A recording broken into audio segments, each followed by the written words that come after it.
Hello friends, मैं हूं showman, आपका coach and financial planning expert. दोस्तों, आप में से कई लोगों ने मुझसे सवाल किए हैं और आपने जानने की कोशिश की है कि थोड़ा सा और डिटेल में हमें ओवरऑल इंश्योरेंस के बारे में बताइए, ओवरऑल रेगुलेटर के बारे में बताइए, किस तरह से ये आया, किस तरह से इसकी स्थापना हुई, ये चीज़ें जानने की आपने इच्छा जताई है। तो आज मैं इस वीडियो में आप लोगों को उसी से रिलेटेड इन्फॉर्मेशन शेयर करता हूँ।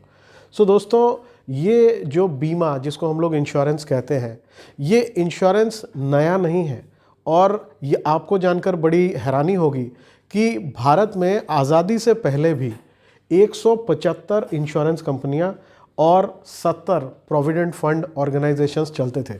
जी हाँ, अंग्रेज़ों के ज़माने में भी ये चलता था और कहीं ना कहीं इन सभी अलग अलग प्रांतों में, क्योंकि हिंदुस्तान उस समय प्रांतों में बटा हुआ था, तो बहुत सारे प्रांत हिंदुस्तान में थे, जैसे अवध प्रांत, जैसे मैसूर एक प्रांत था, बंगाल एक प्रांत था। इस तरह से अलग अलग प्रांतों में इनकी अपनी अपनी insurance and provident fund companies चला करती थी। इन सबको व्यवस्थित करने के लिए सन 1938 में भारत में उस समय अंग्रेज़ों का राज था और उन्होंने इसको रेगुलेट करने के लिए, इस फाइनेंशियल ओवरऑल मार्केट को रेगुलेट करने के लिए उन्होंने एक एक्ट बनाया जिसको हम कहते हैं इंश्योरेंस एक्ट 1938। जी हाँ, 1938 में ये इंश्योरेंस एक्ट की स्थापना अंग्रेज़ों ने करी और इसके पीछे वजह ये थी कि ये जो अलग अलग प्रांतों में ये व्यवसाय चल रहा है, इसको रेगुलेट किया जाए, इसको एक फॉर्मल और यूनिफॉर्म स्टेटस के तहत लाया जाए।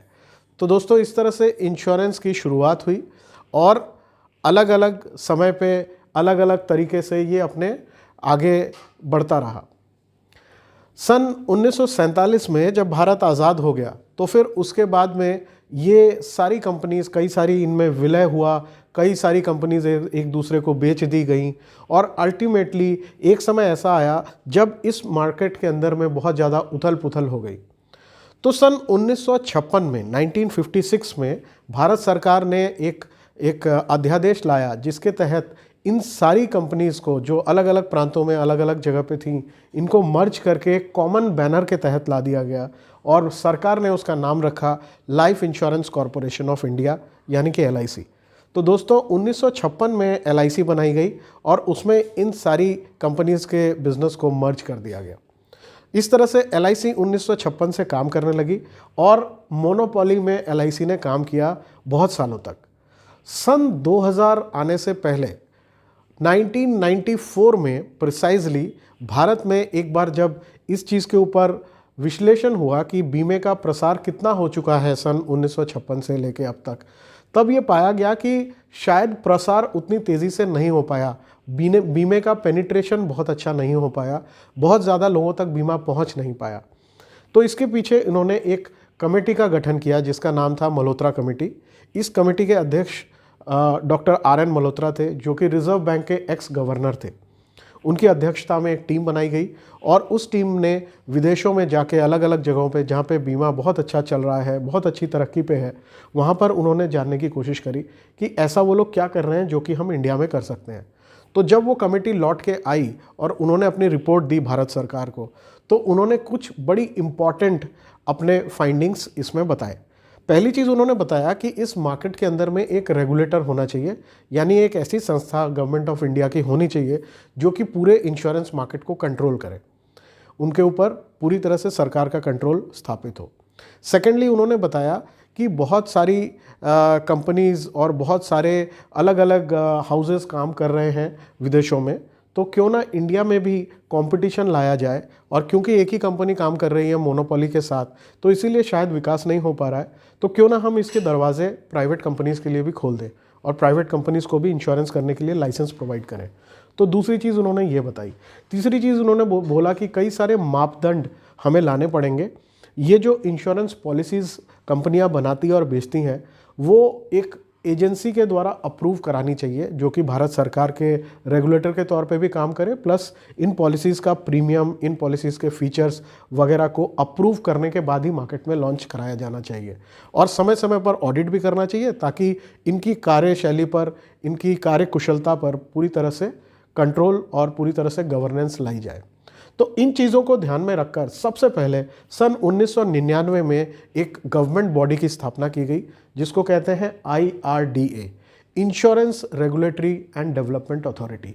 हिंदी में इसको कहते हैं बीमा विनियामक और विकास प्राधिकरण, और शॉर्ट में इसको IRDA के नाम से भी जानते हैं।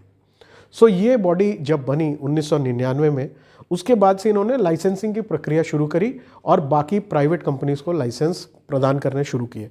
सन 2000 से लाइसेंस देने शुरू हो गए थे और सन 2000 से ही प्राइवेट लाइफ इंश्योरेंस कंपनियां बीमे के मार्केट में आ गईं। सो अगर आज की डेट में आप बात करेंगे तो लगभग 24 साल हो गए हैं इस पर्टिकुलर इंडस्ट्री को प्राइवेट इंश्योरेंस के लिए ओपन करने के बाद। तो इन 24 सालों में भारत में लगभग 26 कंपनियां काम कर रही हैं लाइफ इंश्योरेंस के क्षेत्र में। इसके अलावा हेल्थ इंश्योरेंस के क्षेत्र में बहुत सारी कंपनियां काम कर रही हैं और जनरल इंश्योरेंस के क्षेत्र में भी बहुत सारी कंपनियां काम कर रही हैं। तो इसी तरह अगर देखें तो सन 2000 से लेके आज करीब 24 साल हो गए हैं। इन 24 सालों में इस पूरे मार्केट के अंदर गवर्नमेंट, नॉन गवर्नमेंट सभी कंपनीज काम कर रही हैं और life insurance, non life insurance या जनरल इंश्योरेंस, जिसमें हमारा हेल्थ इंश्योरेंस भी है, मोटर व्हीकल इंश्योरेंस भी है, मरीन इंश्योरेंस भी है, गुड्स इंश्योरेंस भी है, क्रॉप इंश्योरेंस भी है, कैटल इंश्योरेंस भी है, फायर इंश्योरेंस भी है। ये सभी इंश्योरेंस कंपनीज और तरह तरह की इंश्योरेंस कंपनीज आज इंडिया में काम कर रही हैं। सो इसके पीछे मकसद यही है कि द बेस्ट प्रोडक्ट डिज़ाइन किए जाए, आपस में कंपटीशन होने की वजह से कस्टमर तक बेस्ट प्रोडक्ट पहुँचे, अच्छे प्रीमियम्स पे पहुँचे ताकि वो कम पैसे में बीमे का अधिक से अधिक लाभ ले पाएँ, प्लस उनके पैसे में जो बढ़ोतरी हो वो भी अच्छी हो पाए। तो ये आपस में जो प्रतिस्पर्धा की भावना आई, जो कंपटीशन आया, उससे मार्केट में काफ़ी डेवलपमेंट आया। इसके साथ ही क्योंकि इतनी सारी कंपनीज काम कर रही हैं तो लोगों के पास भी चयन करने का मौका आया, उनके पास सिलेक्ट करने का मौका आया कि वो अपनी इच्छा से जिस कंपनी का चाहे वो बीमा ले सकते थे। इन सभी कंपनीज़ के ऊपर क्योंकि IRDA का कंट्रोल था तो इसीलिए पूरी तरह से किसी भी कंपनी से पॉलिसी ली जाए, चाहे वो गवर्नमेंट हो या नॉन गवर्नमेंट हो, तो भारत सरकार के कंट्रोल होने की वजह से कस्टमर्स के ऊपर बहुत अच्छा भरोसा आया, बहुत ज़्यादा सेटिस्फैक्शन आया कस्टमर्स का कि हमारे पैसे में भारत सरकार की सुरक्षा भी शामिल है। तो इस तरह से बीमे का ये मार्केट धीरे धीरे डेवलप हुआ।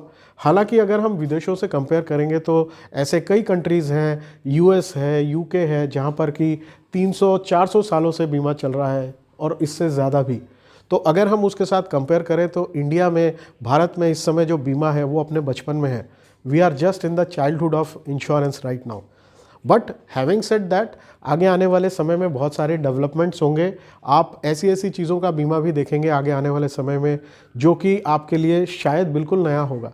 जैसे एक गायक अपने गले की आवाज़ का बीमा करा पाएगा, एक चित्रकार अपने हाथों का बीमा करा पाएगा, एक डांसर अपने पैरों का बीमा करा पाएगा या करा पाएगी। तो इस तरह के बहुत सारे प्रोडक्ट डेवलपमेंट हो रहे हैं, धीरे धीरे इम्प्लीमेंट भी हो रहे हैं और बहुत चमत्कारी तौर पे नए नए प्रोडक्ट्स डेवलप हो रहे हैं। आने वाले समय में इसका लाभ पब्लिक को मिलेगा और आपको अपने लिए सूटेबल बीमा चुनने में और मदद मिलेगी। सो दोस्तों, ये मैंने आपको आज बीमे का इतिहास और बीमे का जो ओवरऑल ग्रोथ डेवलपमेंट था वो मैंने आपसे डिस्कस किया। इसी तरह के और भी दिलचस्प कॉन्सेप्ट्स को समझने के लिए और इस तरह के इंटरेस्टिंग फैक्ट्स को जानने के लिए मेरे फ्री फाइनेंशियल प्लानिंग सेशंस को ज्वाइन कीजिए। और ये पूरी तरह से मुफ्त है आपके लिए। ये पूरी सीरीज़ ऑफ फाइनेंशियल एजुकेशन आपके नॉलेज को बढ़ाएगी और डेफिनेटली आपको फाइनेंशियल शक्तिमान ज़रूर बनाएगी। Take care, bye bye, see you.